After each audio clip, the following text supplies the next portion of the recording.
ሰላም እንዴት ናችሁ? ይሄ አዲስ የከፈትኩት የዩቲዩብ ቻናሌ ነው።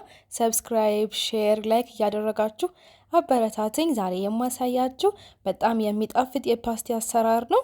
ልጅ እያለን በጣም የምንወደውን ፓስቲ በቀላል መንገድ ቤታችን ውስጥ እንዴት እንደምናዘጋጅ አሳያችኋለሁኝ። ወደ ቪዲዮ እዚህ ጋር ፓስቲውን ለማዘጋጀት የተጠቀምኩት 2 ማንኪያ የሚሆን ስኳር ከፈለጋችሁ ጨምሩበት፣ እናንተ እንደምትሰሩት ብዛት መጠን ማለት ነው። ከዛ እሱን ጨመርኩኝ። እዚህ ጋር ደግሞ ጥቁር አዝሙዱን አሸት አድርጌ ጨምርበታለሁ። እንደዚህ ያሸሁት ለምንድነው? ጣዕሙ እንዲወጣ ነው፣ የጥቁር አዝሙዱ ቴስት እንዲወጣ ማለት ነው። ትንሽዬ ጨው አደረግኩኝ። ከዛ እዚህ ጋር ቀዝቃዛ ውሃ አድርጌ የጨመርኩትን ስኳር አሟሟለሁ ማለት ነው።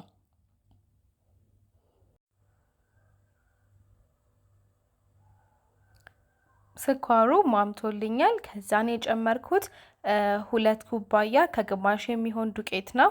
እናንተ እንደምትሰሩት ብዛት መጠኑን መጨመር ትችላላችሁ።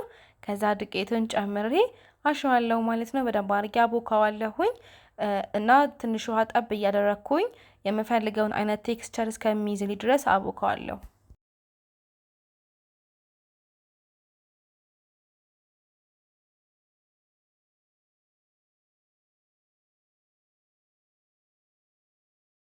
ሊጡ እንደምፈልገው ሆኖልኛል። ከዛ ይሄ የሚያያዘውን ለማስለቀቅ ትንሽ ዘይት ጠብ እያደረግኩ ደግሞ አሸዋለሁኝ። ከፈለጋችሁ የገበታ ቅቤ መጨመር ትችላላችሁ። እኔ የተጠቀምኩት ዘይት ነው። ትንሽ ዘይት እያደረግኩኝ በደንብ አድርጌ አሸዋለሁ ማለት ነው። እንደዚህ አሪፍ ሆኖልኛል አሁን እንደምታዩት። ከዛ ሊጦቹን ቆራርጬ ወደ መዳመጡ ነው የሚሄደው። የምዳምጥበት ቦታ ላይ ትንሽ ዱቄት እናደርግበታለሁኝ እንዳይይዝብኝ ማለት ነው። ከዛ 8 ቦታ ነው እኔ ቆራረጥኩት። ከዛ በኋላ አንዳንዱን እየዳመጥን ማስቀመጥ ማለት ነው። ክብ እያረኩኝ ዳመጥኩት። እንደዚህ ያው በጣም አሪፍ ነው። ክብ አድርጌ በጣም ወፍራምም ያልሆነ ስስም ያልሆነ መካከለኛ አድርገን እንዳምጣለን። በጎን ደግሞ እስከምዳመጥ የምጠብስበትን ዘይት ጥጃ ያለው በመጥበሻ። ከዛ በኋላ ሌሎቹን የቀሩትን ደግሞ ዳምጣቸዋለሁኝ። አሁንም እንዳይጠባበቁብኝ ላስቲክ አለብስና ላስቲኩ ላይ ነው ቁጭ እያደረኩኝ የነበረው።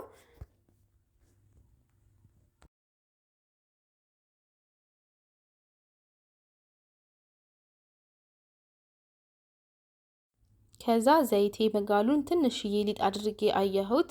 ዘይቱ ስለጋለ ቀስ አድርጌ ዳምጡትን አስቀምጣለሁ ዘይቱ ላይ እና ስታስቀምጡ በጣም ተጠንቀቁ እንዳይረጭባችሁ ዘይቱ።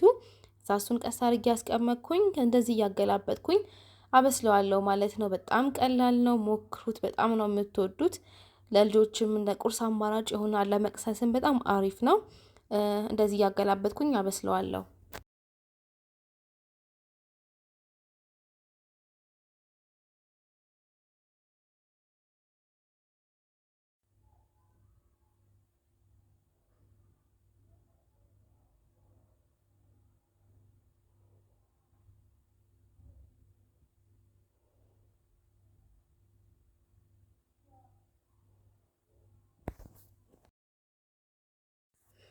እንደዚህ የምፈልገውን አይነት ከለር ሲይዝልኝ ዘይቱን አጥልዬ አወጣዋለሁ ማለት ነው።